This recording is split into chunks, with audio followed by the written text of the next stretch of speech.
Good morning and welcome to the Saturday special of Dr. Lamba's Awakening Call. We are all accustomed to tsunamis, a geographical phenomena, can be called by any name: hurricane, storm, tsunami, typhoon, and so on. But here in India, we witnessed a political tsunami. And I have coined a word for this, and that's TsuNamo. Namo stands for Narendra Modi,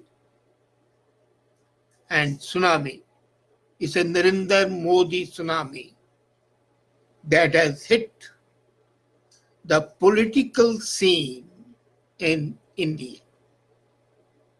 And would you believe it, that this tsunami, this political tsunami, or TsuNamo, has much wider implications, not only for India, but as a matter of fact for the whole region and even globally.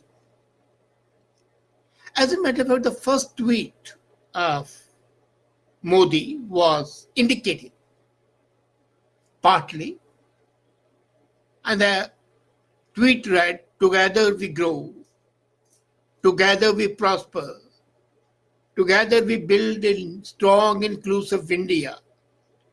India wins yet again."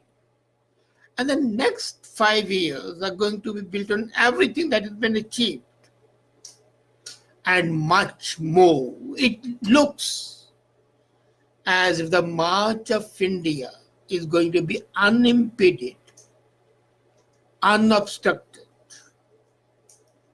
Normally, the political scenes are marked by a very strong factor called incumbency factor, and there's always a wave of anti-incumbency. What really happens is that the people become accustomed to that and they want to change. Desire for change is inherent in human beings.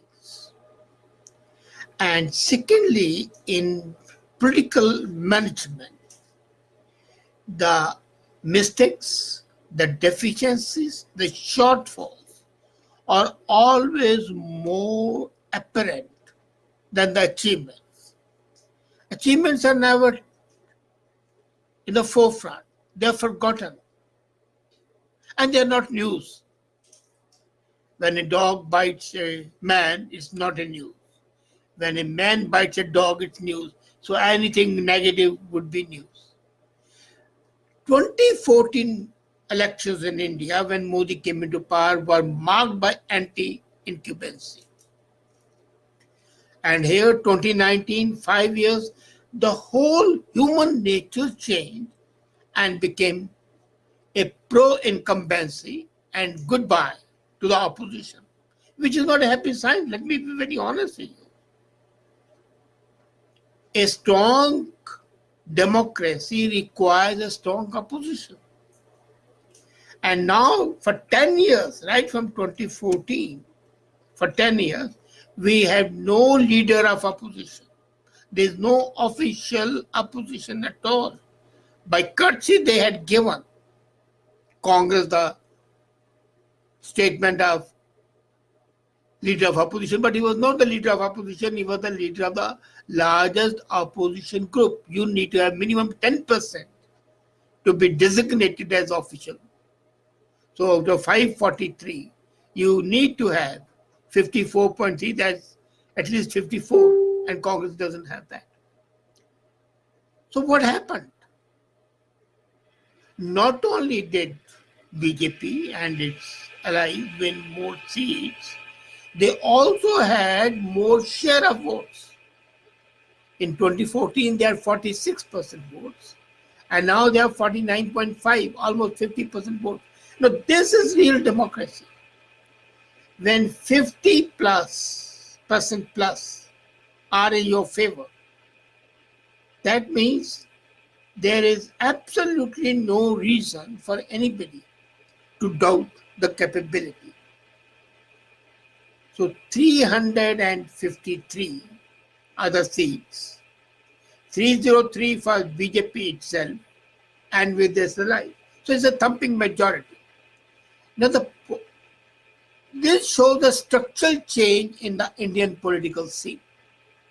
Firstly, the so-called secular parties have proved that they are not acceptable. That the people by and large are sick of this secular vision. Now, secular in India is misunderstood. And now, with the political correctness, it's misunderstood all over. Secular really does not mean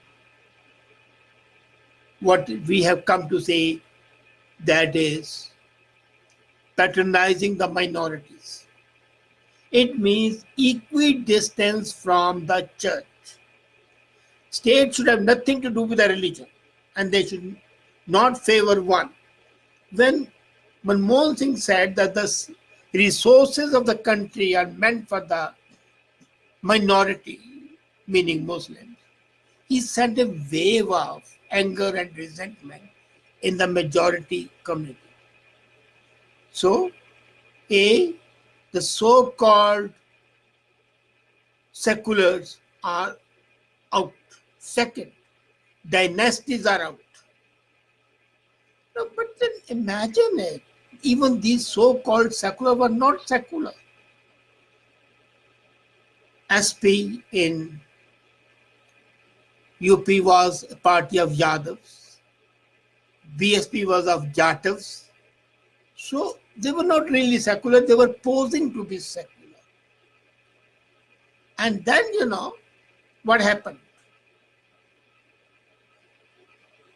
That the candidates spread by the media were rejected by the voters. The simple message of the opposition was, Modi hatao, remove Modi. And the voters did not take kindly to it.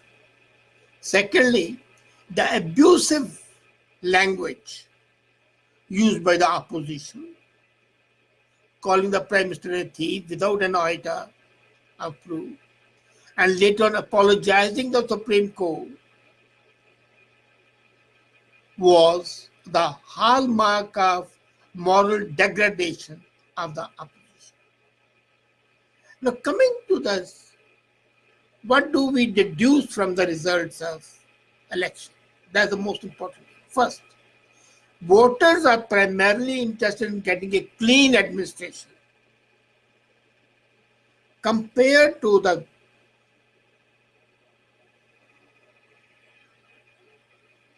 corruption and the scams of Manmohan era.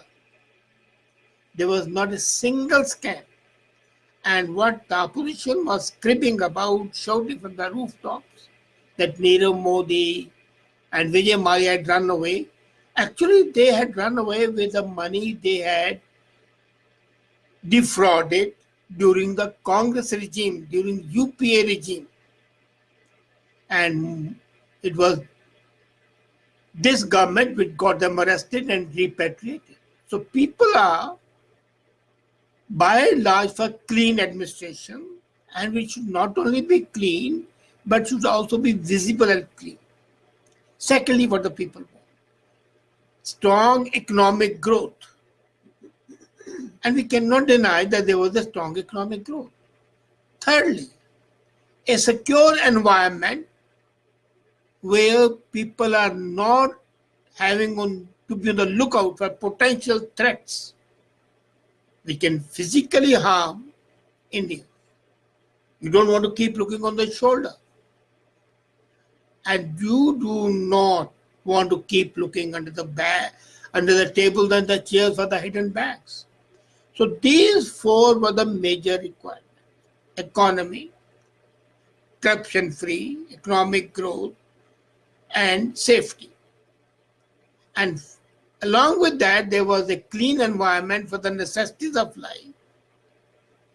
And Swachh Bharat and toilets being built, they met the aspirations of the people.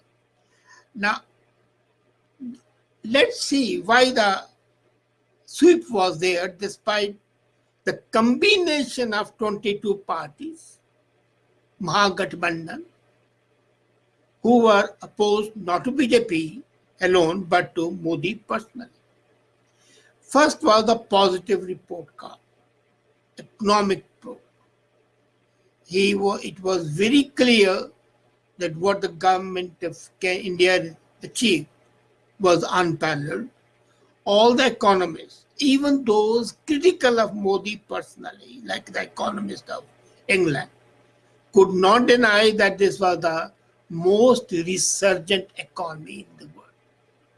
And it became the sixth largest economy in the world. And here's something which people don't know about it.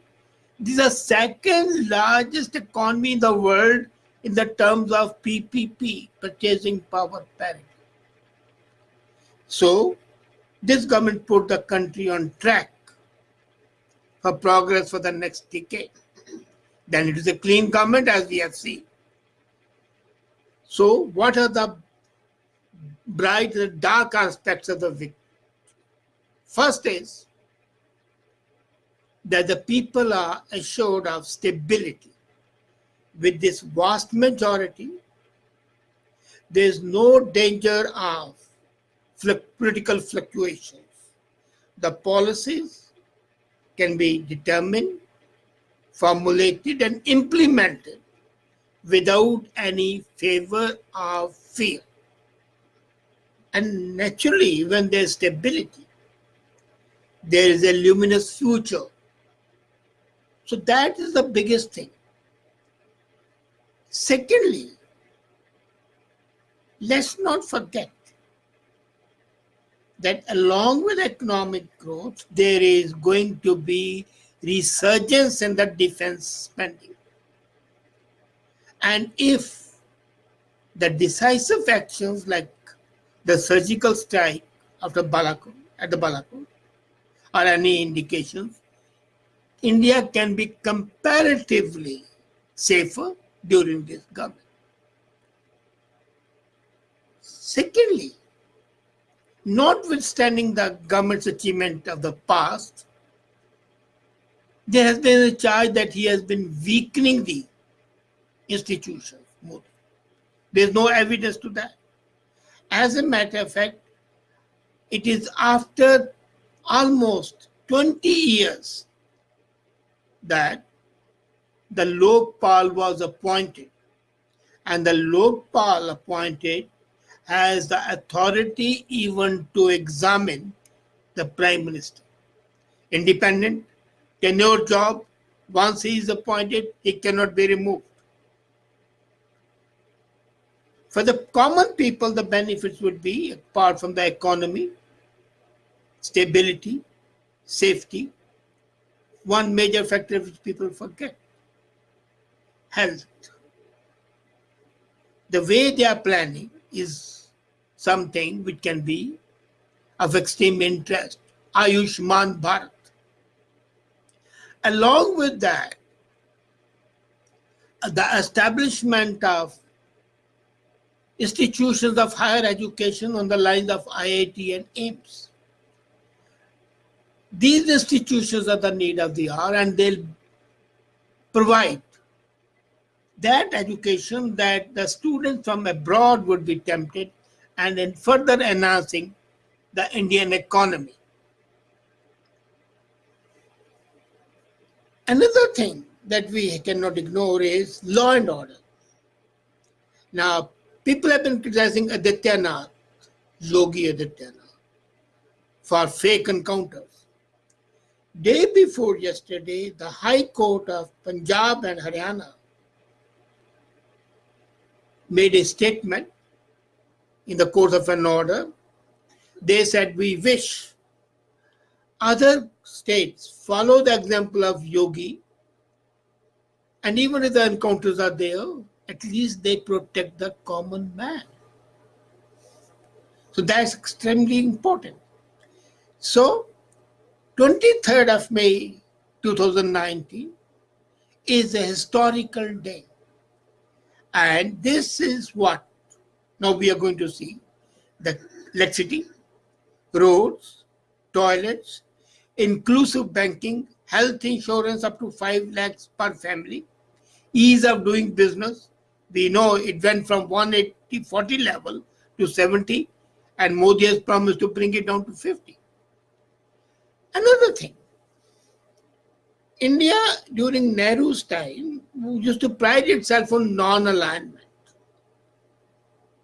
thereby annoying USA. For the first time, both the West and the communist groups are courting India. And for the first time, the Muslim world is courting India. Now imagine, one thing I'd like to tell you. When Mrs. Gandhi was the president and the OIC meeting was to take place in Morocco, we had instructed Gurbachan Singh, our ambassador in Rabat, to attend the meeting. India was not invited, but still Mrs. Gandhi said, let the ambassador go and attend the meeting. He was not even allowed the entry. He was thrown out. And now Sushma Swaraj was invited as a guest of honor in OIC. And then the highest award of Saudi Arabia, highest award of UAE, highest award of Russia, highest award of Israel, highest award of South Korea, all have been given to Prime Minister Modi. That shows that India is recognized as a global power, and that would continue to help. One negative factor, that some lumpen elements might take advantage of the cover of Hindutva, which is not a part of Hinduism, which is basically lunacy, and might terrorize. But with people like Yogi and others coming in, they are aware that this is an age of information explosion, and the people the world over would not like that. And the government is no fool. They would not like that. Quite possibly, the lumpen elements would be strictly dealt with. Barring that, this is resurgent India. And till now, there's nothing which can mar the joy of BJP and the hopes of Indians. This TSUNamo is really a political tsunami resulting in economic, political, and social benefits for the country. Thank you.